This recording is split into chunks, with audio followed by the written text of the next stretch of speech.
Good evening, everybody. My name is George Wheeler, and I am here today with Tom Hall. Just trying to get our cameras adjusted here as we get settled in for our AMA. Now, we apologize for getting this broadcast out a little bit late. Last week, Tom, we had a little difficulty trying to get our AMA done. This is a new platform, and we learned that this platform doesn't necessarily play well with the iPods and the iPhones. So we got our technical difficulties, I think, behind us. And this is going to be a format that we'll be using for a little while because I think we're able to reach more people through this format than we were previously by being on the Facebook page broadcast.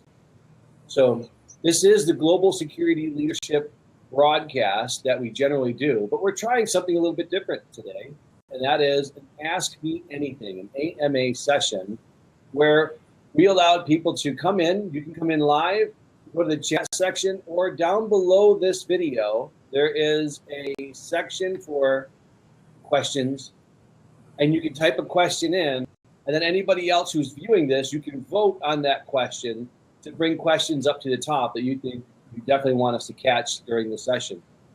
Now, also, down below this video, you'll see questions and answers, but then you will see polls. And for the polls tab, if you click that, I've actually got 2 questions in there. We're still kind of testing this platform in that I want to see how much participation we can get into the polls, and I would like to see what people's thoughts are on those 2 questions that are in there. So it's questions and answers. Again, you can vote on those, or go to the chat, and you can also type a question into the chat, or just say hello to Tom Hall and I. Tom, I think a lot of people have seen this now for several weeks. We might have some new viewers out there who are going to be watching this for the first time, especially on the replay. Could you do us a favor, please, sir, and tell us a little bit about yourself? Absolutely. My name is Tom Hall. I've been in the industry 38 years. I started my career as a Virginia State Trooper, and so I've been a trooper, a sergeant, and a lieutenant with the Virginia State Police. I'm a native New Yorker, so going from the city and then working counties and being assigned to the government security detail and actually leading that detail. And then I migrated after attaining the rank of lieutenant. I wanted to take this really easy job. I heard there was an opportunity as a campus police chief. And I thought it'd be a cool way to end my career, to retire and not be that busy. But the organization had the second highest number of crimes in any state support institution. So I actually worked harder there than anywhere else. And then in 3 years, we were the 4th safest campus in Virginia, which I'm very proud of. And we put together a program called Police and Hip Hop Generation, where the police officers looked at the students as our client base. And that kind of flipped the script on how they were treated, and we turned the crime around. And from there, I've been in corporate from Dell to Capital One to General Dynamics. So I've been securing institutions and supporting people. Assignments have taken me to Malaysia, Kuwait. We helped the warfighters. We were building tanks and armored vehicles, and we had 30 mechanics to be secured in Kuwait. So I've done a lot of that, and now I'm in the healthcare industry. So it's been a great ride, and I'm going to do it until I'm no longer adding value. So we hope it's going to be a while. So it's going to be a long time, Tom, because you've got a lot of value to add. Now, one thing I really love about Tom's story is it's also a story about transitioning from the inner city child who grew up with maybe not the most ability to get out there. And what's what I'm looking for, Tom? They always say the inner city kids don't have the best opportunities in life. You have to go make the opportunities that you get in life. So, and Tom did that. He went into the police, and he transitioned from police to the governor role, where he was executive protection, and then on to the campus police chief, and into corporate security, from one corporate security position to another corporate security position. And today, Tom, you're not really doing security as much as you are just providing leadership for your organization. And that's when you really become valuable to your organization, because security, I always say when I'm hiring people for good positions in the security industry, I don't necessarily need somebody who knows security perfectly, because the further up the ladder you get in security, the less security you actually do. And absolutely. It's easier to teach somebody security than it is to teach them a P&L or business. So sometimes I like to bring in people who have self-awareness, who have some great qualities, leadership qualities and security qualities, even though they didn't have the title of security anywhere. And I can teach them some of that stuff. But it's really hard sometimes to take somebody who's done security their whole life and then try to teach them business. So, Tom, thank you very much for the introduction. Many of you already know me. I'm linked to most of you on LinkedIn somewhere. You've probably read my profile. I've been doing security not as long as Tom, but I'm catching up to him. And I've been doing it for 30 years now. Started out in the military and moved into private security with Black & Howard Group 4. Then I took over as a country manager of Malaysia for a logistics security company. And I came back to the U.S. I've run a few control centers. I've opened several control centers now, some intelligence centers. I'm co-owner of the International Crisis Room 360. Tom and I are both on the board of advisors for ICR 360. And I am the director of operations for Shadow Track 24/7. And we also, Tom and I founded the Global Security Leadership Network group on LinkedIn. So those of you who are watching this right now, and you haven't joined the group yet, but you would like to, if you want to network with like-minded people, either security or leadership or both, we've kind of niched this down. Now, leadership is transcendent. I mean, it transcends all industries. It doesn't really matter. Leadership, if you can lead, you can lead. Security is one area, though, where leadership is vital. So we kind of niche it down because Tom and I, as we are coming through our careers, we want to pass down some of that leadership that we've learned along the way. And that's what we're doing here tonight. And that's what the AMA is for, where you can ask us anything. So I see, Larry, thank you very much for joining us here.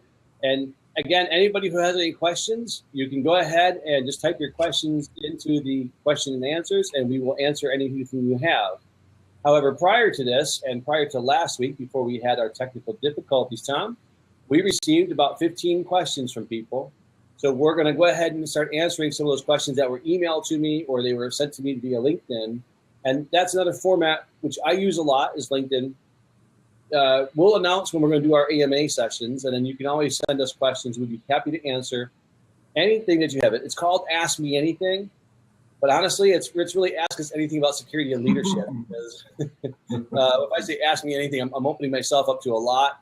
I may not answer absolutely everything. So, Tom, let's get into this. I love the very first question because it was the first question I received, and it was kind of one of those hard-hitting, here you go, take this question.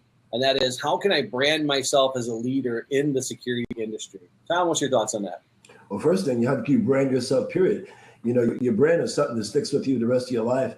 If I say the word Coca-Cola, right away people get visions of what Coca-Cola is. They might see a glass with a frosted glass and maybe some water dripping outside the glass, maybe some ice cubes, and they're saying, just hearing the logo, just hearing the signal, it brings something to mind.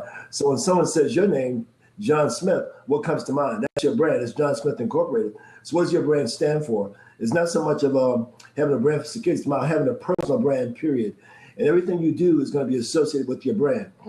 From the way that you dress, people get only a very few seconds to make a decision about what type of individual you're going to be. And that's going to be based on your appearance and what you say first, or maybe because you don't say anything.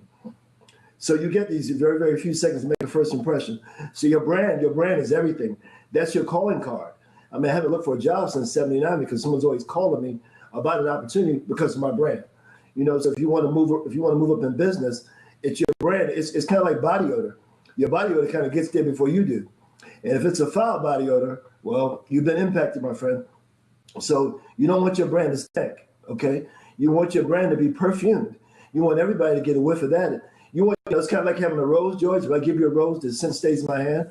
When I walk away, the impact of my brand should still be with you. So your brand is everything. Your brand is who you are, who you aspire to be, and most importantly, what other individuals around you say about you. That has everything to do with your brand. When someone wants to hire Tom Hall, they're going to talk to me, but they're going to ask people that worked around me what type of individual I is. And that brand name has to stand for something. George and I in security, we worked for an organization once where there was an allegation of someone selling heroin in a manufacturing plant. And the VP was adamant that we would do something about it now. And he wanted pictures of that person arrested on site now. And we had to explain to him very gingerly that we're going to work with the Highway Patrol and we're going to have that person arrested off site because we weren't going to impact brand name. Because we arrested him at the site, the front page of the papers would have this drug dealer was arrested as such and such a company incorporated.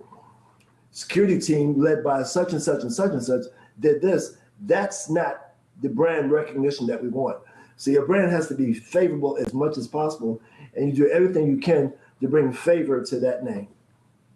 That's right. I'm going to echo a little bit what Tom just said, and I like the way he started that out is you're always building your brand. You're always branding yourself either in a positive manner or in a negative manner. So that's what you really need to focus on.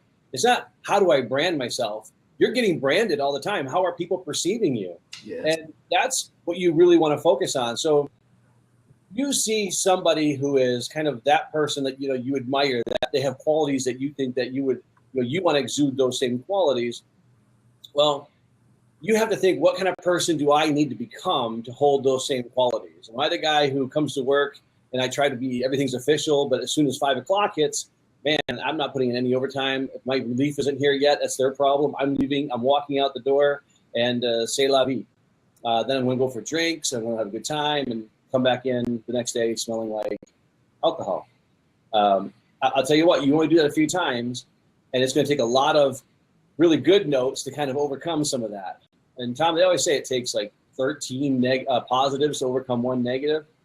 Absolutely. You want to make sure that you are portraying the best you that you always can. We used to always think of branding in terms of companies, but this is really coming around now, and people are understanding the importance of their own personal brand. So how do you brand yourself? You get out there and you become a thought leader. You write articles on LinkedIn.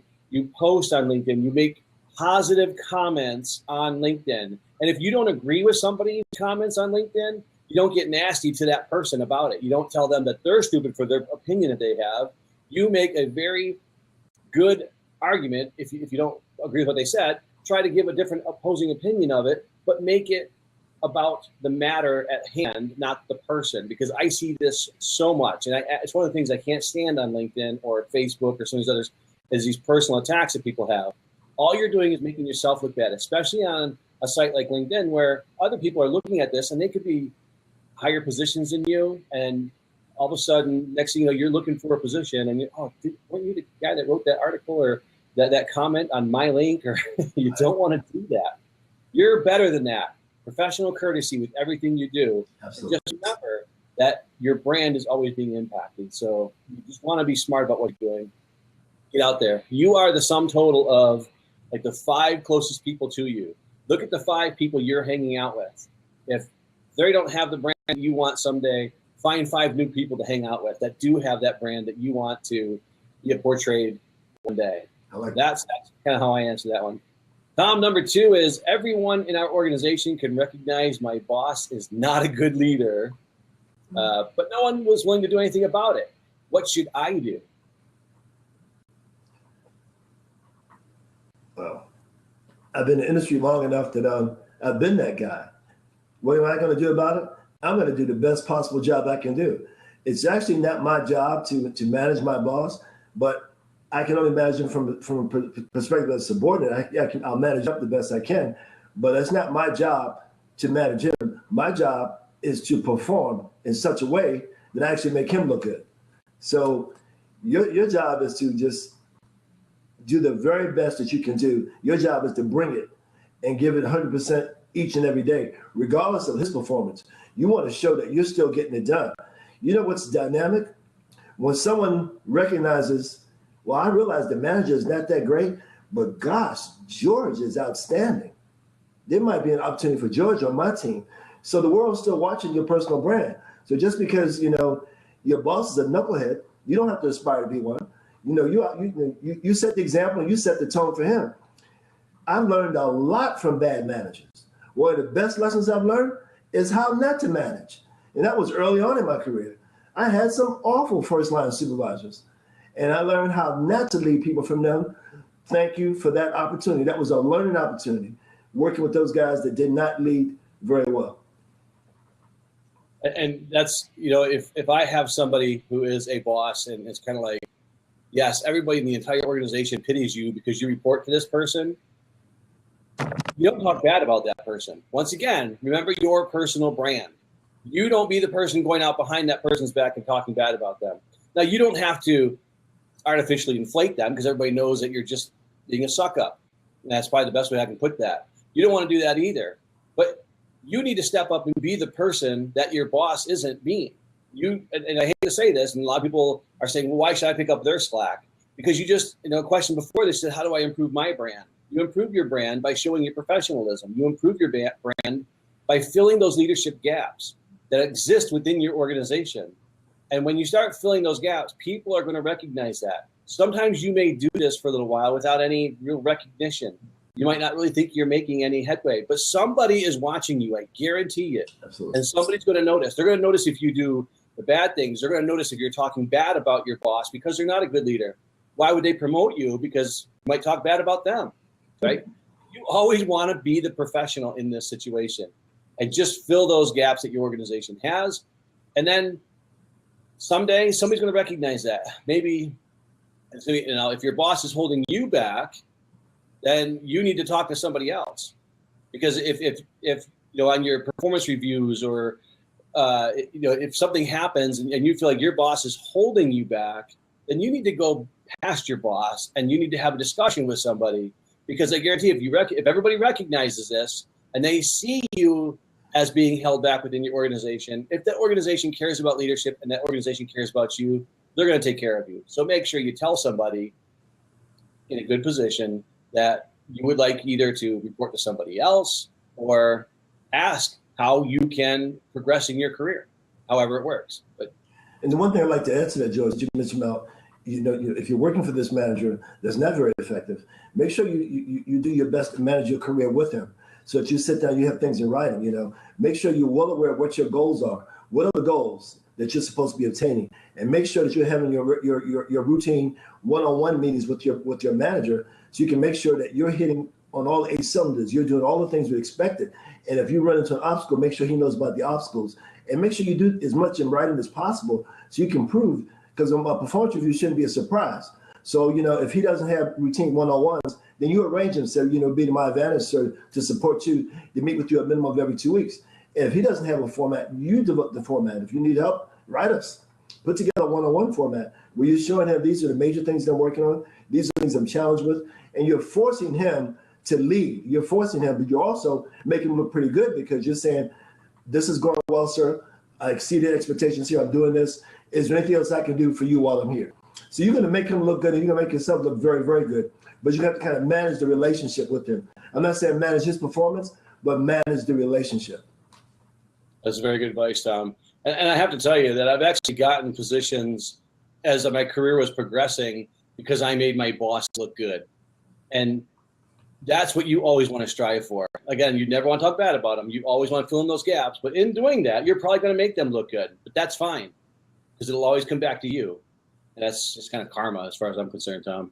Absolutely. Tom, I'm going to ask you this next question. I actually have to run and grab my charger for my computer really quick. But if you could start answering this, I can actually hear you. My charger's just right over around the corner here. Sure. Tom, where do we go for information on travel security? Oh, my goodness. There are lots of places to go for information on travel security. OSAC, OSAC, the government websites are really the absolute best. The State Department is great. OSAC, USGov.com, all those are government sites that provide incredible information. George and I happen to be very, very well traveled. So, of course, if you want to reach out to the Global Security Leaders Network through LinkedIn, we'd be glad to help you with a profile. We'd be glad to help you to assist you with your plans and your travel plans. Is something that we do for our organizations as global security directors. We do these things on a recurring basis when someone's going to do some traveling. So there are several sites, but any one of them can help you. But it also depends on where you're going to go. And it also said, if you're talking asking us information about where can I go for travel information, start doing your homework in advance, way in advance of your travel. And when people start talking about getting information to travel, I always mention to them, always remember that you're leaving property behind. Don't forget now. I'm really excited. I'm taking my first trip to the UK. I can't wait to get there. There's certain things we like you to do. You know about how to get your passport. There's certain things that you're going to know to do. You're going to look all the information up on where you're going to go in the UK. But think about home. How are you going to protect your home while you're gone? How are you going to protect your apartment while you're gone? And do you have someone that has all the information on you, on your travel plan? If something should happen to you while you're there, does your insurance cover you? Do you have insurance that covers high risk visits? If you're somewhere and you need to be transported to back to the USA, does your insurance cover that? So think about those things in terms of your travel, not just where you're going, how to get there, airfare, etc. How to keep my home safe while I'm gone, who's going to be looking after my property, what about the things that I take with me? You need to do your inventory. What are the things that you're taking with you? Do you need 14 credit cards in your wallet to take on an overseas trip? What's the minimum that you take? There's so many things we can just go into. When you talk about travel security, George and this could be an hour talk just about travel security on how to handle yourself in hotels, when you're accosted by a stranger, all the things to do in advance, how to pack your bags. We can take it from A to Z because we've been in the business of personal protection for so many years. So we're available on the Global Security League's website if you want more information on travel. But I like OSAC. I like the State Department. I like USA.gov. Any of those sites can give you great up-to-date information on safe travel. And Tom, you mentioned it could be a 1 hour topic we could talk about, and it has been. We've actually already hit that topic before. So you can watch programs like this. You can go into the Global Security Leadership Network group on LinkedIn, and there's going to be people talking about different things that are happening globally. For example, I just learned yesterday about a travel ban that's happening from certain airports coming into the United States. On the group was the first time I had seen that. I had not seen that ban before. So people are posting things that you may need to know about. So join groups that are going to be talking about pretty much everything, but travel security is one of the things that's important to a lot of people in security and leadership, so that they talk about it there.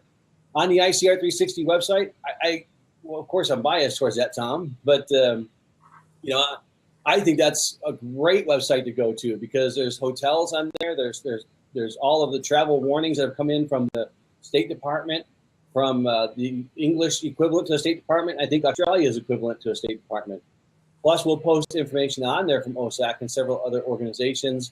Plus, you're also going to get like natural disaster alerts that come in. So if you have an earthquake that happens somewhere or a typhoon that hits someplace, you're going to get all of that information on the website. And you'll have people talking about it right there on the website also. So that's just a couple of other resources besides what Tom has mentioned that you can go to get travel security information. But I have to tell you, if you're going to be traveling somewhere, one of the best things you can do is do a little research about where you're going. Because what those websites won't tell you is, okay, I'm going into Indonesia over the next week. And what I didn't realize was it's a national holiday while I'm there. If you go into Brazil and you were just going there and you're completely aloof to anything that's happening, but you show up and it's, what's the big party there, Tom? I can't think of it right now. Yeah. Anyways, somebody out there ask me anything, just not what the big party is in Brazil every year. But if you went during that time, or even better, like 2 weeks ago, they had strikes in Brazil. Because they're always having, well, right now anyways, they're always seeming to be having problems with the government. People were upset about pay, not getting paid, things like that. So you had strikes, and you had like 126 kilometer backup of traffic. Ooh. Information like that comes from doing just a little bit of research before you leave. So there's just tons of places you can go for information on travel security. Google it, ICR 360, OSAC, the State Department are just some of the great ones, and find out from somebody. One of the things with ICR 360 is you can actually get on LinkedIn, find somebody who's from that area and start asking them questions. Hey, I'm coming into this city. It helps if you actually know that person. Just don't grab anybody on a site like LinkedIn. At least on ICR 360, people are vetted, so it makes it a little more secure. But find somebody from that area. If you know somebody, and hey, what's it like when I get there? What should I expect? Find those things out. So it's not always online. You can find things offline just as well. And George, before we leave that topic, we talk more about international security, you do your homework if you're going to go to Florida. You're going to do the same amount of homework to go into Florida that you would going to the UK. You know, what's the hotel look like in Florida? What are the venues around the hotel in Florida? What's the crime situation looked in the neighborhood where you're staying? You know, are you going to have a rental car? You know, where are you going to park that rental car? You know, there are lots of things associated with local travel. You know, everybody's telling you how great the hotel is, but everyone hasn't told you about the crime problem in the vicinity of the hotel. Have you checked the website with the local police department? Have you contacted the local PD? You know, so do your homework on local or U.S. bound travel as well, regardless of where you're going to go. Don't just look at OSAC for international travel. Look at your police departments for state and local travel. Because if you show up in New Orleans and you didn't realize it was Mardi Gras, you're going to find out it's a little hard to get around the city this time of the month. For real. Tom, how many different types of leadership styles are there? Well, I used to be able to quote it and tell you exactly. And after 38 years in this business, I'm going to be rhetorical and ask you, does it really matter? No. There's only one kind of leadership style as far as I'm concerned, and that's your kind of leadership style. Tom, I think one of the things that a lot of people are doing these days is they're reading so many books. I really love Daniel Goldman's emotional intelligence leadership books. He does a great job with that. He goes through. He gives like 5 or 6 different kinds of leadership styles. And yes, you can break people into these categories, but I'm so tired of everybody getting broken into categories. And this is how you are. This is how you are. This is what. It's great to know kind of what your strengths and weaknesses are, but you have to be authentic. So if you read about a leadership style and you think, well, that's the kind of leadership style I want to exhibit, but that's not you, then it's not going to come off as authentic when you try to emulate that kind of style. Because if you want to be that hard charging, because you think it's cool or something, that guy that goes in and he's a hammer, doesn't matter what's happening around him, he's a hammer. And you all of a sudden you're like, I really think that's really cool. No, that's not you. You can't do that, Tom. So stop trying. Find out what works best for you. First of all, I have to say this. You know what works really good in leadership is caring about the people who report to you, caring about the other people in your industry, being extremely knowledgeable and continuously educating yourself so that you stay abreast of everything that's happening. And those, just being wise, I think, and aware of the things that you, and how you impact your organization, that's what a lot of people are missing. They've never really done a self-assessment to find out how they impact the organization. And your title is not going to tell you what kind of leadership you are, that's for sure. I'm sorry, I didn't mean to interrupt while you're doing that, but that's all right. I wrote an article over the weekend for LinkedIn called "Why We Don't Like Mondays," and one of the things I added in the article about LinkedIn is appreciation for our team, appreciation and recognition. It's not about your leadership style; it's about how people perceive you, you know, and how inviting you are as a leader. And I mentioned in the article that I was asked to do a workshop on appreciation and recognition. And I told that leader I'd be absolutely glad to do that, but also mentioned to him that these workshops and these trainings have an expiration date. And at some point, people are going to forget what I was said, but they'll never forget the way someone makes them feel. I said, so why don't we start talking about starting the recognition and from the time that people arrive in the parking lot? That's leadership. I mean, you know, I'm here to work for your company and you're VP such and such and such and such, but you don't even speak to me when we pass each other in the hallway. Well, that's impactful to me because I work here to support you. So start thinking about, as a leader, you lead from where you are. You don't wait for a position. I'm not really concerned about your style of leadership as much as your ability to have relationships with those that are here to do the quality of work. How well do you get along with your peers? How well do you respect others?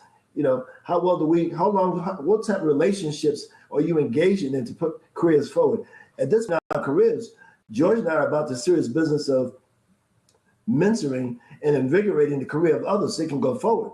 But we've done that having spent years and years of building other people. That's what creates leadership. When you build other people, I mean, you can't lead in a room by yourself. Leadership is about influence. How well do you influence? That's the cornerstone of leadership. And I'm glad I've gotten to the point where I can publicly say with everything that I felt that I absolutely love my direct reports. The people on my team, I actually love them. And I love when leaders say, you have to earn my respect, George. And I respect my teammates from the time they're hired. Now, have I fallen out of love with some of them? Damn Skippy. You know, they misperformed and maybe we had to move them on. But in terms of loving them, I love them from the beginning, you know. You start out with this relationship with, I love these folks, and I'm going to pour into them as much as I can. I'm going to learn from them, they're going to learn from me, and it's going to be obvious to them. I'm going to be passionate about it. I'm going to be committed with it, and they're going to know it. And based on that type of leadership, people are not going to leave your team. We're in the security industry where attrition is between 140%. But teams that George and I manage, our attrition is between 4 and 10%. Hello. That has a lot to do with leadership, but it has a lot to do with the love and respect that we give to the people that we lead. And one other thing I'll leave this with, leadership is a sacred gift that someone has given you. And you get to put careers in your hands and nurture them. And for leaders like us, that should be humbling. And if it's not, you're in the wrong business anyway. You need to be following. And you have to realize something too when you're talking about leadership styles. One style doesn't fit every single situation. So if you see me on a day-to-day basis, this is me. I'm pretty mild-mannered and pretty even-headed. But in an emergency, when you see me barking out orders and yelling at people, it requires a different type of leadership in that situation. And Tom, I can't just be like, hey, everybody, you need to get out here and go to this exit, go around the corner and do this. No. I'm making sure that in an emergency situation, I am taking command. And people know, first of all, they have to trust that you know what you're doing in an emergency for them to want to follow you. But if they know that, first of all, then when the emergency comes along, they don't look at you, he yelled at me during this crisis. Well, yeah, I yelled at you because you knucklehead, you weren't following directions. Everybody else was going one way, and you wanted to go back in there and get your laptop. You know, that wasn't happening. So you have to realize that don't fit into one leadership style, but fit into the one leadership style that works for you and understand when you need to use the other styles. Okay. I think that's probably the best way we can put that. Totally agree. There's a comment over here also, and it's by Larry. And you know Larry, he's Larry. He's worked for you for 13 years. He's been with you in 3 different companies. And I really think this is true. What's kind of funny about that when I read that, I was thinking Tom has groupies, right? But the problem with Tom is every time he gets a new job, it's in a different state. Not everybody can follow him. If Tom actually got a job in the same state, everybody that worked for him at this company also need to all go over to this company because they all follow him everywhere he goes. But unfortunately for Tom, he goes from Nashville to Austin, back to Tennessee, over to was it South Carolina, wherever you were the next time, and back out to Texas. We can't follow Tom everywhere he goes when he does that.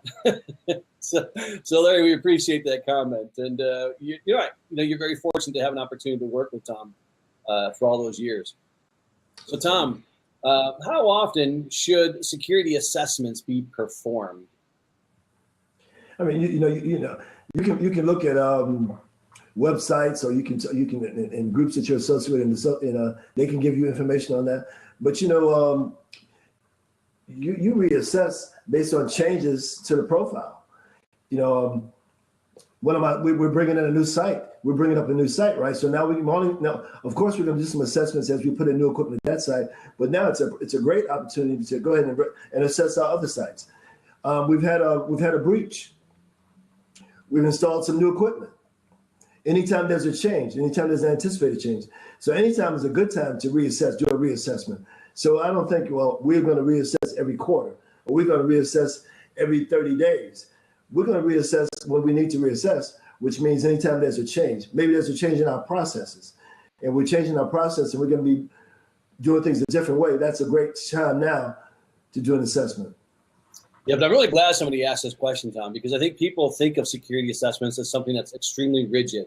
We're going to schedule these every 3 years, and this facility is going to have a security assessment, and this facility is going to have a security assessment. Sometimes that's regulated. You either have some kind of certification for your building, or somebody like CTPAT, TAPA, somebody like that says every couple of years you have to be recertified through an assessment of your facility to make sure that you still pass our standards. So sometimes that's kind of regulated for you. But if it's not, Tom's right. It shouldn't be so rigid. Like, okay, we did a security assessment. We've made a lot of changes. We've actually added an addition to our building, and we now have some extra lines going. Well, yeah, but that security assessment's not due for another 2 years, Tom. We just hold off on that. No, do the security assessment as soon as you put those new lines in, as soon as you've made some kind of change. I like the way Tom said, when you have a breach, because now all of a sudden you realize there was a security assessment that was done, but it didn't catch the possibility for how this breach could have happened. It depends if it was human error or if it was actually a process error. So you want to do an assessment and you want to be able to make changes. Here's the problem, Tom. So many people do security assessments, and I wish I had a little 3-ring binder in front of me here, and they stick it on the wall, and it stays there for the next 3 years. They can take the next 3-ring binder and stick the next one right next to it, Tom. They never actually take it out and look at it. They never actually make sure that everything in there is up to date.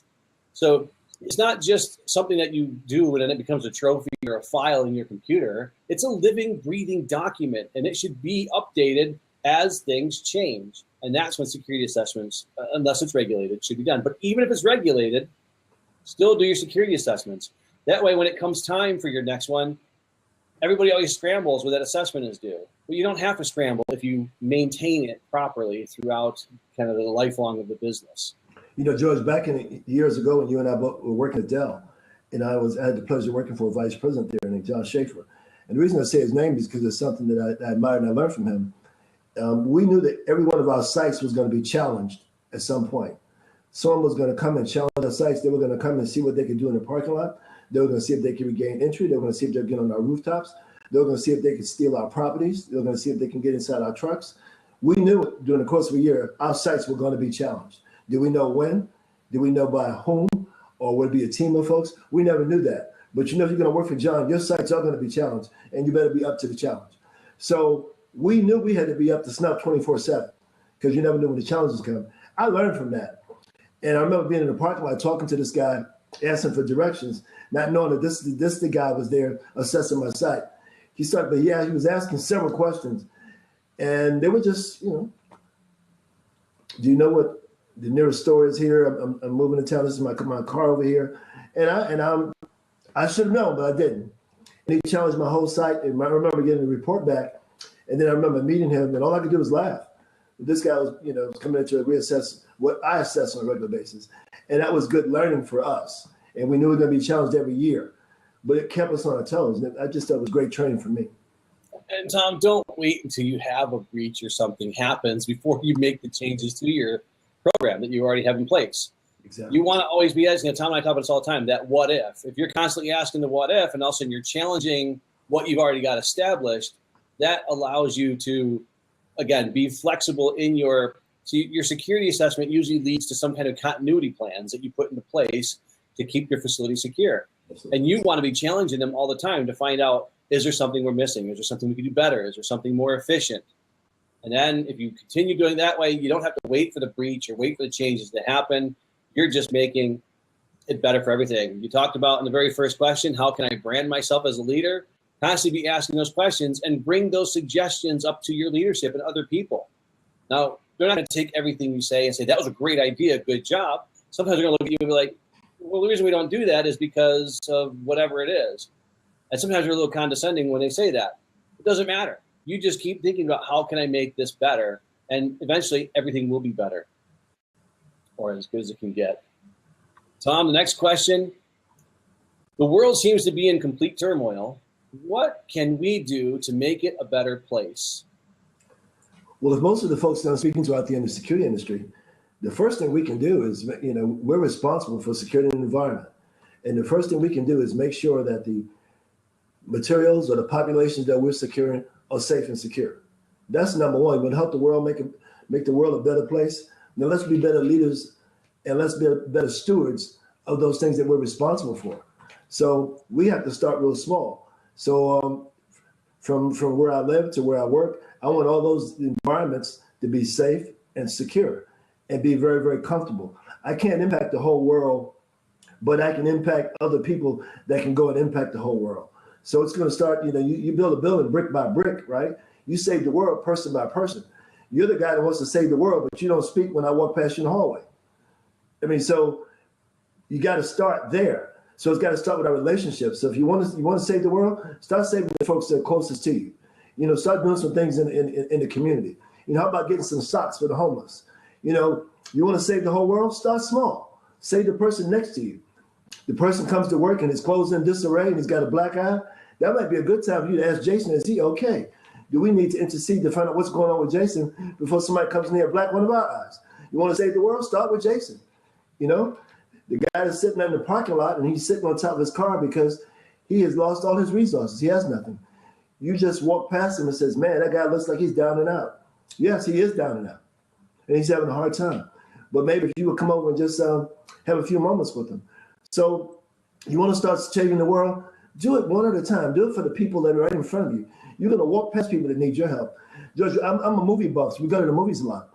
And I'm not going to walk in a movie theater without recognizing the security officer. You know why? Because no one else will.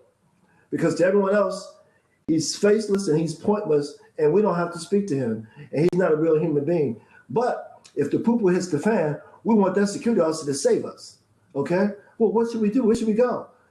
So be that relief that you're seeking. You want this to be a lovely world? Well, start being a lovely person, you know? So that's why I take that, George. You want to save the whole world? Start right there with the person that's right in front of you. Yeah, it's really difficult for people to comprehend this sometimes, but information is so readily available to us today that it just seems like the world is in turmoil. The world has been a lot worse off than it is today. You just didn't know about it back then, Tom. The news didn't hit you in the face every single day. The news wasn't in the palm of your hand and you weren't constantly looking at it. People spend more time getting bombarded by the news because, hey, the news wants to sell advertising. And they're going to sell advertising by showing you all this negative stuff and scaring the daylights out of you so that you'll look at it. And people are growing up thinking, oh, my God, everything is terrible. It's not. This is a great time to be in the world today, Tom. There's never been a better time to be in this. There was this comedian that had this really funny skit. It was called, like, everything is wonderful, but nobody's happy. And if you Google that or YouTube that, it's hilarious. I like that. And it's so true. The world's not. There's things that are going on in the world. There's always going to be things going on in the world. You can't change everything, but you can be the change that you seek in the world. So if you see these things that are happening, but then you get on Facebook, and I have to go back to this, and you put those mean, rotten, cruel comments on Facebook, you're being part of the problem. Don't be part of the problem. Right? You want to be the change that you want to see happen and take care of the things that you can take care of. And if we all did that, then the world would be a better place. I gotta say, a lot of this stuff during the last political process, there's so many things I saw people blaming the government or blaming all these different entities for these things, when the problems really start at home. Take care of your family. Take care of your kids. Give them a good upbringing. Actually pay some attention to them. The average adult spends like 15 minutes a day with their child, active engagement with their child, Tom. And if you just spend a little more time with your children, make sure that they're okay, make sure they're growing up well, make sure they've got mom and dad there, or two parental figures there to help them, that's going to make a big difference. So if you really want to start making a difference, turn the news off. Obviously, we have to watch the news. I almost hate it sometimes. I have so many news feeds coming into me all the time. I'm constantly bombarded by this stuff. That's why I meditate at least 15 minutes every day, Tom, because I have to get away from it too. But if all you're doing is soaking this stuff up like a sponge, eventually that sponge is going to stink, right, Tom? You have to make sure that you're releasing some of this stuff too. So you have to get out there and just kind of take it in stride. And if it's really affecting you that much, and if you have the opportunity, if I'm flipping burgers at McDonald's, I don't have to know what's happening all the time in Europe and all the time in all these different countries. I don't have to know everything that's going on that's negative in the world. Turn all that crap off and focus on the positive things for a while. And you'll be amazed how much it actually improves your life. And George, can I end this with one other thing? We talked a little bit about changing from where you are. Every one of us that's looking, that's watching us, or that's viewing the tape, you go to a restaurant every day, or you go to a restaurant every week. And how many actually take care of the server that doesn't really make a lot of money? There's another way you can make an impact. And let's say, Tom, I really don't have the resource to give more than 15%. I can't give 20%. Not a problem. But could you flip the receipt over and just tell the manager, what a great job your server did, and because of Mary, I'm coming back. Do you think that might impact her? And the next time you walk in that restaurant, Mary's going to be grinning like a mousy onion. She's going to be so glad to see you walk into that restaurant. You have impacted her career. by something so simple. So there's so many small things we can do to the people that don't receive those attaboys. How often does the waitress get like a great tip or just, Mary, you have really made my day today. Officer, I come to this movie every week. I'm so glad you're making this a secure environment for me. That's the only compliment he's gotten in a month. Why don't you be the one to bring that blessing to someone? So, I just wanted to add that because there's so many opportunities for us to help each other. And you're focusing on how bad the world is, but as George says, it's a pretty good place. I've been in it a while. I plan on being in it a little while longer, and I hope to improve it as long as I'm here, and hope that someone has been doing that for me, and that's why I'm still here, because someone has invested in me. So come on, it's a great place, and because of you, it can be even greater. And Tom, my wife and I have this place we like to go on Saturdays. It's one of our favorite places here in Asheville. Give them a plug. It's called Rocky's Chicken. And you walk up to the counter, you order your food, and then you get the number, you go sit down at your table, and they bring your food to you. Well, we've been going there for a year now. We don't go every Saturday. We go there quite a bit. And the lady, who started out, she would see us once in a while, so then see us more, like, oh, you guys come in here. You know what? It's amazing. If she's working a different part, maybe she's not the cashier, if she's working somewhere else, she will come from all the way across the restaurant, give us a hug from the other side, or come around the counter and give us a hug when we walk in, because you know what? We always treated her really nice. And there's a tip jar right there. Even though all she's doing is taking our order, it's not that hard for me just to give her $1, $2 to the girls that are working there, because they do a great job. And I really like that place. So it's amazing, the little things that make a huge difference. Okay. Tom, I don't want this to go too much longer. We're approaching 1 hour here. I'm going to answer 2 more questions probably. Okay. So I'm going to pick a couple of these out of all of these that I have left. And I think I'm going to try and get some really important ones here, okay? Okay. One of them is, how do I clean up my online profile or make certain online references about me get taken down if they're not true? This goes back to brand reputation management also, Tom. How do you do that? You can set up through Google to get hits anytime your name comes up. You can start there. There are organizations that are available to you that will help you clean up your profile. Do the physical things that you can start doing now to secure your name recognition. But you can partner with the company. There are companies now, particularly with the advent of Facebook, because so many people have said so many stupid things, and when they know that future employers go to our sites first, they look at those sites first before they offer you an opportunity. And some people are being devastated because of that. So once again, there are organizations that you can call and you can partner with. They'll consult with you and help you clean up your profile. But it's like a footprint. Place that you go are never going away. Those sites are never going away. But things that you say kind of stick. But there are things that can be removed. But I'm going to suggest that you get professional. And the other thing I'm going to suggest is that you stop. Stop doing bad stuff. Stop saying bad stuff.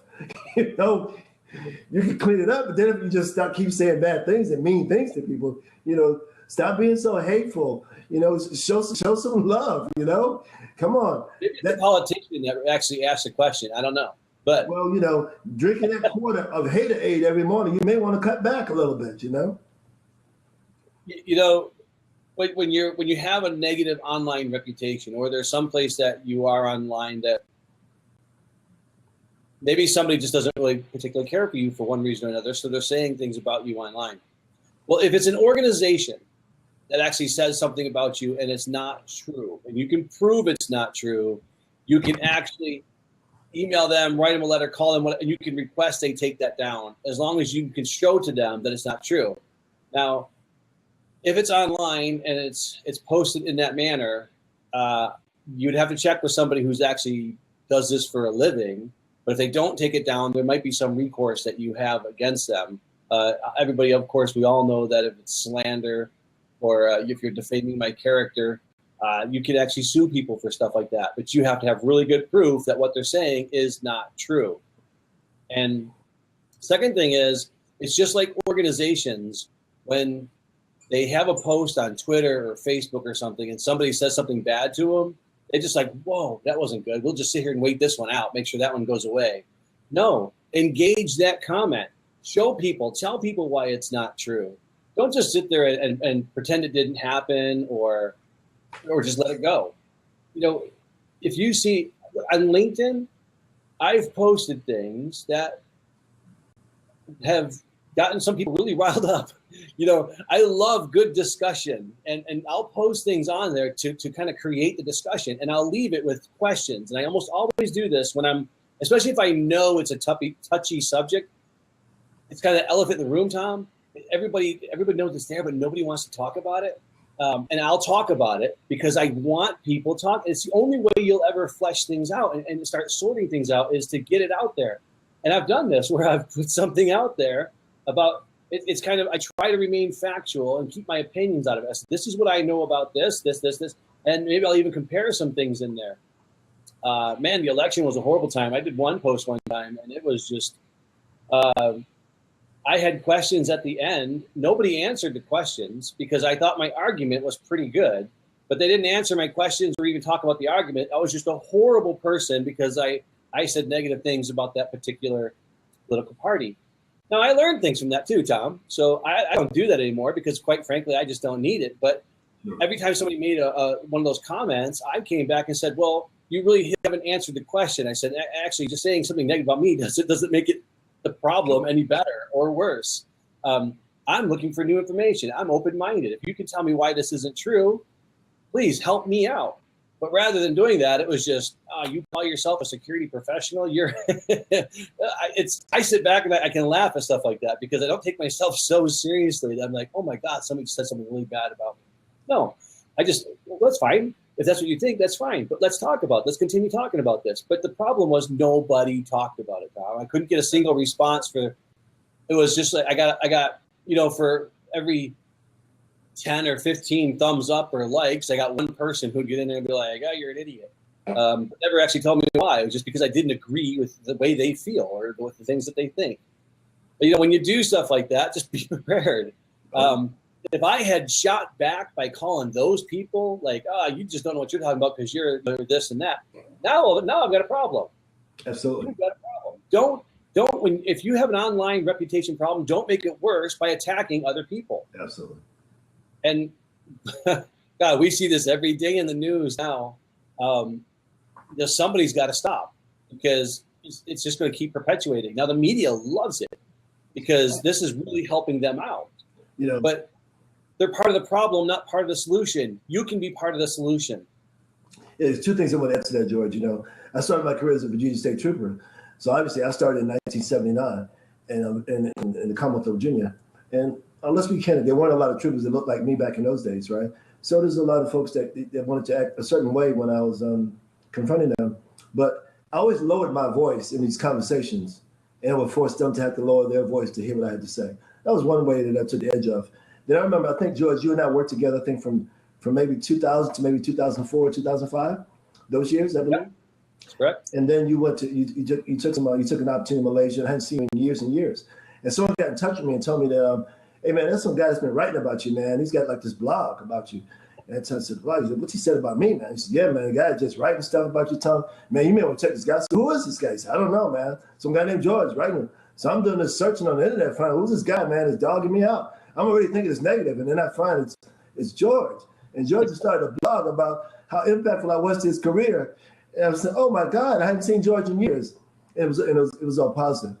But the person that was telling me didn't even take time to read it. He just saw it and said, this guy's talking to Tom Hall. Let me call Tom. And he painted it so negative, We're always looking for the bad, George. And I had no idea, and I was humbled by the posting. Yep. So you know what? Again, for every negative thing that happens, it seems like you have to have 14 positive things. So something, if somebody puts something negative out there, go find 14 positive things or 14 people who like you to make comments, because that starts to dilute that one comment that maybe wasn't so positive. Brand reputation, online reputation, there are organizations and people out there who do that professionally. If you've got a serious problem with that, I suggest you reach out to one of them. Tom, the last question we're going to do here tonight is my boss recently got fired for doing the right thing. Now, I think this came from another country, actually, and I had to try to reword this a little bit to make it so that you could answer this. My boss recently got fired for doing the right thing, but it made the company look bad. Is that bad leadership? why would anyone want to take his position if he got fired for doing the right thing? Now, I take this as there was something ethical probably that came up. The boss did the right thing, but it probably made somebody above him look bad, so he got fired. I don't know exactly what happened, but that's just kind of the way it was worded. Was very broken English. I tried to put that together and make it a question. But so you're in a position, Tom, or someone in your organization gets fired, and you're thinking, oh, they got fired, and what they did was actually they took the right action, but they got fired for it. Tom, why would somebody want to take their position if that just happened to them? Well, you never really know all the circumstances that are surrounding the termination. So you're saying, well, this person just got fired. This is what you assume. This is what you think. You don't really know that. And no one is going to discuss the termination with you. It's not allowed. So you're really not going to know what exactly happened. We all have opinions. And, are you going to let that opinion forge the future of your career based on it? Well, I love George. They fired George. So consequently, I'm not going to work and be as effective as I could be. And I'm going to negatively impact my career because I believe they treated George a certain way. George is telling me this, but I'm not getting the other half from management. So you don't ever really know what takes place in the termination. So you're going to have to make your own decisions on how you're going to manage your career. And people are going to get fired. As long as they make coffee, people are going to lose their jobs, okay? That's a fact of life. Corporations don't have to keep you if they don't feel that you perform to their standards. And you're never going to know the real reason why people let go. I've lost friends to terminations on a routine basis. They said they were wrongfully terminated. Maybe they were, maybe they were not. But before I plant my flag in the ground and said that I want to stand by this gentleman, I need to know something about that. And there's always two sides to the story, and you're only going to know one. So I'm going to invest that energy in my own career. Yeah, obviously I don't know the root cause that prompted somebody to ask this question. But I have a question for everybody out there who's going to watch this, and that is, I have a top secret clearance. I have access to information that other people can't see, and I allow some of that information to go public purposely. Tom, that information was stuff that people needed to see. Maybe it was about a disease that some company has a cure for. I don't know, whatever it was. I'm trying not to relate this to things that are actually going on now because I don't want to make it look like I'm pointing anybody out. But Tom, I've got access to information. I'm not supposed to let that out. I let it out. And it was good for the public to know that information, bad for my career because I signed an agreement that says I cannot talk about this stuff. Not only did I get fired, I probably went to jail for something like that. But it may not be top secret information. It could just be company confidential information that I let get out.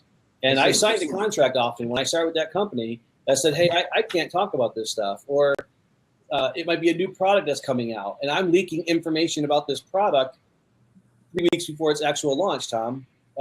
You can't do that with these organizations. And somebody might look at that and say, well, he didn't really do anything wrong. He was telling people X, or she was telling people X.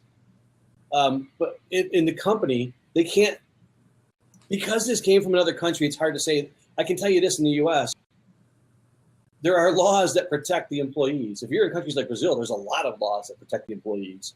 But they can't just fire you for no reason. They're going to have a good reason for terminating you. Oh, absolutely. You talked, Tom, that you've had friends who were let go. I've had friends I've had to let go. It doesn't really matter, and they might have thought they were right, but generally it depends how you do that, of course. There's very few actions that you take that are just immediate. You're terminated. There's a process that leads up to a termination. Unless an offense is deemed such a severe offense against the organization that they can terminate you on the spot. Mm-hmm. And just like Tom said, there might have been a lot of things leading up to that, and that might have just been that last straw that broke the camel's back that they did. And it didn't seem all that big. It might have seemed like it was right to everybody else, but to the organization it was wrong. And with everything else that person had in their background, that was it. And you know what? You rarely ever get both sides of the story. You know who has both sides of the story, Tom? Usually HR. And you trust that HR is going to make the best decisions for the organization. And I hate to say this, but you have to sometimes take emotion out of it in a sense. You have to look at the facts of what's happening and protect both parties involved. And sometimes a termination is protecting both parties. It's the best thing for both parties in some cases, Tom. Mm-hmm. So you can't look at that always as a negative thing. And you know, that other person, they really shouldn't be talking about it either. Tom said, you know, you're not going to get management side of the story. Well, personally, that other person really shouldn't be talking about it either, because you're going to get half that story. What are you going to do with that information? You're probably going to go out and tell the people that are close to you. And now we're back to that whole brand reputation. You want to be a better person. You want to make the world a better place. You want to improve your brand recognition. You want to be a leader. And here you are spreading this gossip out. When the people who are in higher positions find out, well, who's telling all these stories? It goes back, well, you were. There goes your reputation. There goes a lot of things. So, you know, let's, again, you know, there's some really simple solutions to a lot of the things that people are asking. And that is, when it comes down to leadership, or even security for that matter, you're always doing the right thing. You're always learning, first of all, because there's always more that you can learn.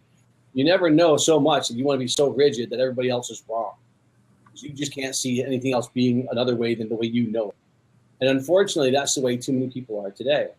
If you'll just take some time to reflect, to have some self-awareness and things, it's amazing how far that will actually take you in both security and in leadership, and just in being the kind of person that other people want to be around, Tom. Well said, George. And that was the end of that particular question. I don't have anything else to add to that, but I don't want to close out without thanking Larry for sending his comment in. And that was a humbling comment, and he's right. He's worked with me for 13 years. He's just followed me from site to site of my last 13 years careers. That's been about 3 different locations, 3 different companies. And I'm humbled, as I said, that he would have put his career in my hands and let me help nurture that. And I got no problem telling you that I love Larry. I love all my teammates, and I'm comfortable saying that. And my actions speak to that. And so, George, once again, it's a privilege to have had this opportunity to share with the security community some things that we may have picked up over the years, and hope that some of the things that we said have been a blessing to some of them. And if we can be any further blessing, or we can support them any other way, for them to just kind of reach out to us, because we're easy, just reach out and touch. And thanks again for the opportunity. Of course. And Tom, this is what I want to do for everybody. If you're watching this right now on the replay that I posted on LinkedIn, and you're not part of the Global Security Leadership Group, go ahead and request to join the group. Now, I want to take some of these questions that we couldn't get to. I feel bad that we couldn't get to all the questions today, but I want to kind of drip some of these questions into the group, Tom, because people don't need to hear the perspective from just you and I. Let's get the perspective from the other global security leaders and the other leaders and security professionals who are in our group. I'll post some of these questions in the group, and please get in there and answer these questions. Give your perspective on these things, because, you know, Tom and I have seen a lot in the 60 plus years combined that we have been in the workforce. But you know what? Again, I want to hear other people's opinions. I want to hear other people's stories. I want to hear other people's perspectives of some of these questions. You might be looking at some of the way we answer some of these and thinking, Tom and George, they don't know what they're talking about. Because you have a completely different perspective, because you come from a different culture, you come from a different country, different organization. Things just aren't done that way in my organization. You guys just haven't lived what I've lived. And you're right, we haven't. So give us your perspectives. And you know what? Just because it's different, it doesn't mean it's wrong. And that's what I want people to truly understand, is everybody else these days, it seems like if your opinion is different, it's wrong. But that's not true. Your opinion is what it is. It's just different. Tom and I, we're just different. It's not wrong that I'm better looking than Tom is, right? It's just that way. But Tom, I want to thank you very much for your time again. It's a long hour. And please get in there, get engaged. And this is how you become a leader in the security community, or a leader in your community. It doesn't have to be the security community, because as I said in the beginning, leadership transcends all industries. Thank you very much, everybody, for joining us. And we look forward to our next session next Wednesday. And we will be posting when and where we will be for that session. Thank you, everybody.